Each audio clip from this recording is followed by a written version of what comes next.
do you know you're dealing with a frenemy? How do you know you're dealing with a friend who is actually going to be an enemy? How do you know you're dealing with an intimate partner who is going to turn into be your biggest soul destroyer?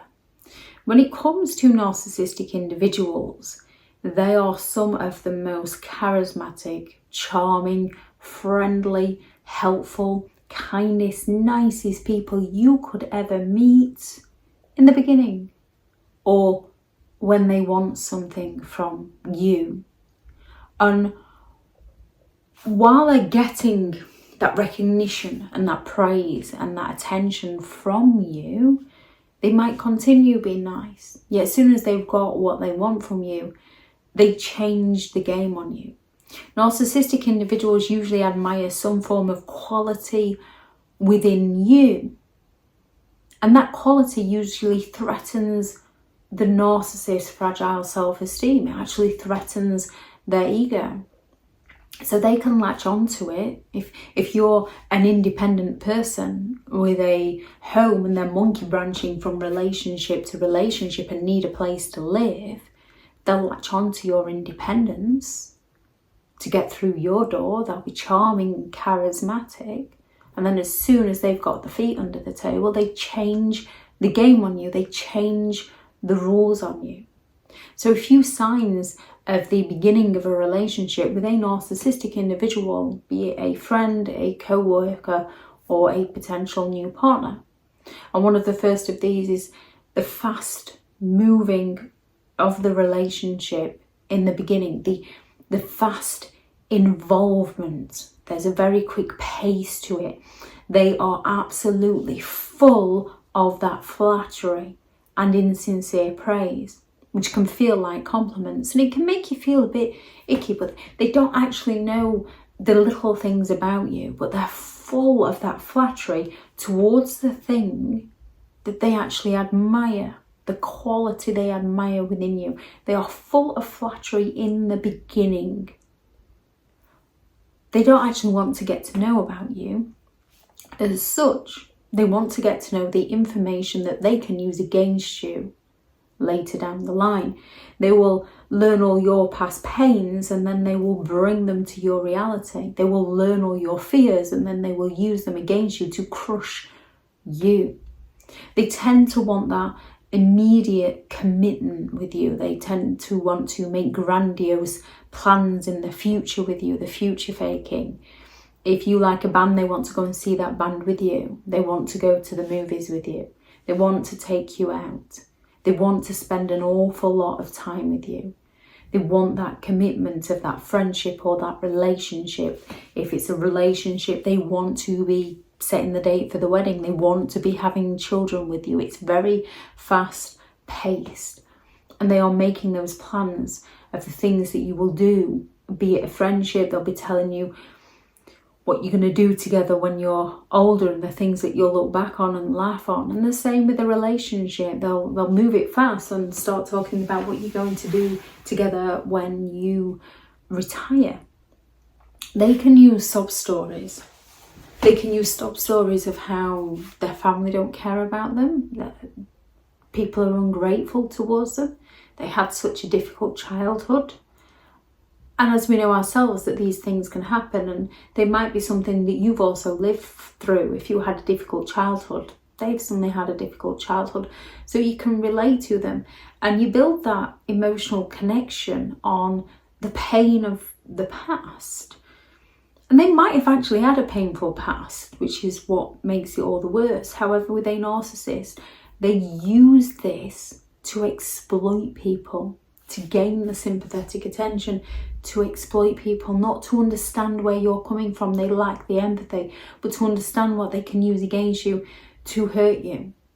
They want to spend an excessive amount of time with you.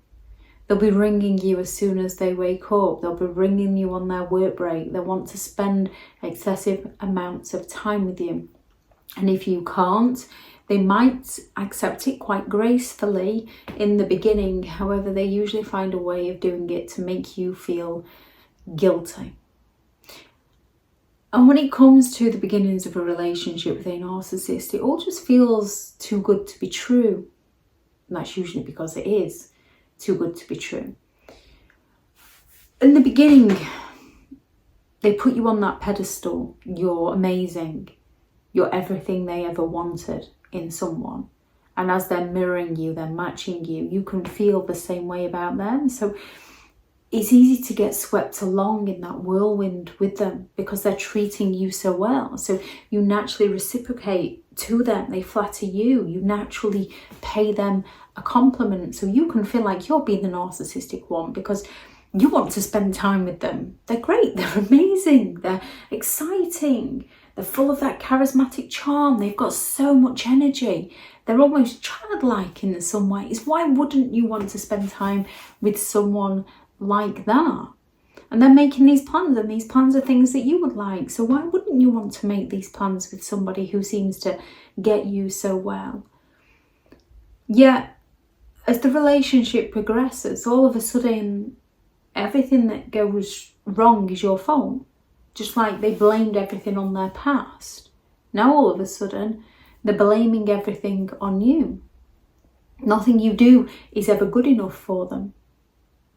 Those qualities that they once admired within you, they've gone all out to devalue and destroy for you. They've destroyed your hopes, your dreams, your hobbies. They've devalued your appearance, your intelligence, your abilities. They've left you feeling worthless.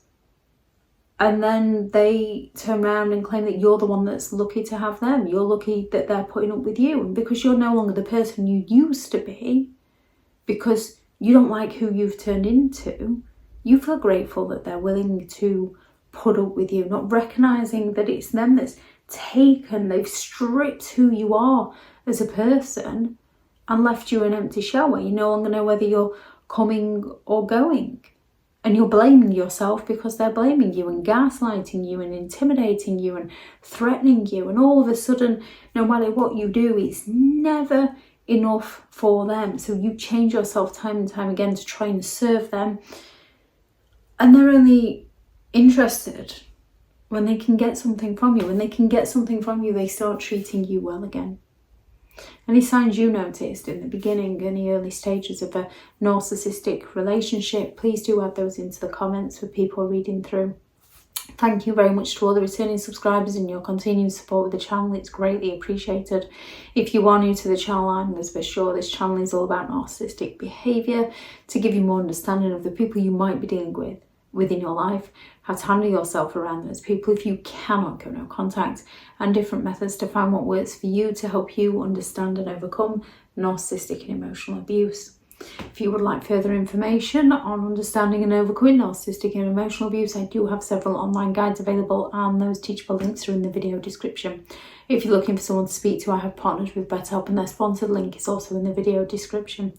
I do also have several books out on Amazon, 15 Rules to Deal with Narcissistic People if you cannot go no contact, a Narcissists Handbook, which is the ultimate guide to understanding and overcoming narcissistic and emotional abuse, and how to create boundaries around those who have no respect for your boundaries. And remember, when it comes to meeting somebody new, getting to know somebody new, slow things down and get to know them for who they are and not who they sell themselves to be. Go out there and create the day that you deserve, because you do deserve to have an amazing day. Bye.